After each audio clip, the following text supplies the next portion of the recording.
So I want to talk water. A lot of people, us included, have upgraded our solar package where we're so self-sustaining, we're going to actually run out of water before we do energy. And then how do I handle an excess water feature? I looked at bladders, and I can't bristle around a 100-pound bladder of water. So what I asked my dear husband to do was That's me. figure out a way to have water that he and I both can do without having to lift up and out of a truck.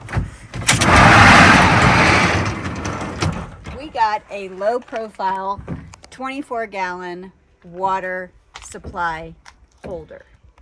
So this is my low profile water tank. It was an agricultural tank actually, and we got a low profile lid so you can open and close the slide. Within here it's like a Tetris puzzle, but we have our fire pit, we put our grill inside, we've got a container for water, we have a container for electrical, and we have a container for sewer. All three are here, and we even have car wash stuff because we're OCD. But inside our water container is where I have my tubing and the pump that I'm going to show you how I get this water into my camper because I want to take a shower tonight. So, side note, this is why shop class in high school is very important, because you can do these kind of things. So we got some tubing, water safe tubing, two different rolls, one's for inlet, one's for an outlet. This is actually an on-demand RV pump, safe for drinking water. As you can see, I think it was like 65 bucks on Amazon, but it will pump 5 gallons of water a minute. I have a 24-gallon water tank, so it's going to be less than 5 minutes and I can be ready for my shower. Okay, so now I am going to get ready to pump my water. So I have my two hoses. One of them is going to go directly into the water tank, my 24-gallon. It's hooked up to the pump. The other hose is the outlet for the water. And just a hot tip, the filter is always going to be closest to where the water is going. And then we are going to connect our battery connections to turn the little motor on to get this water pumping. Okay, so I am going to now put my tube into my camper. I kind of put it in further because as that water starts flowing, this thing will pull out. So I put it in further than what you would normally use. And then we have our pump, and then I'm going to have Tim do the electrical hookup because I don't like that.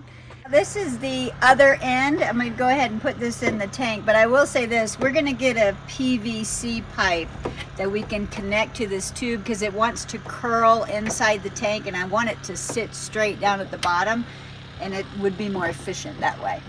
Okay, so I'm glad we checked because we had a pipe that wasn't tightened, and the hose that I told you to put down in there fell out of the camper. So you probably need two people to be watching what's going on, but now you see how fast this is going. It looks great.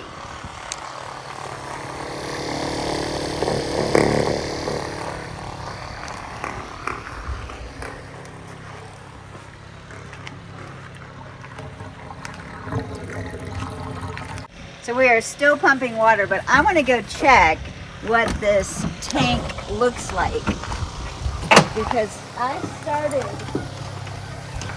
started at 35, and let's see really quick what we are now. So I started at 35 on my gauge. Ooh, I'm at 80. I'm going to be at 100 before I'm done. So that was, I want to say that was probably like 4 minutes. Plan ahead. Where do we get our water? We make sure that our tank is clean before we go on a trip. So I usually rinse about a cap full of bleach in water and rinse that tank really well. You don't have to travel with water. You can always fill it based upon where you're going. If you're at a full hookup site, you know you're going to be boondocking in the next week. Fill it up. Use filtered water or a filter on your water if you can. When you roll up your hose, just make sure that you don't have any of those crimps in it. We put our little bungees around it, and then we're going to store it. And that's it. Now I'm shower ready.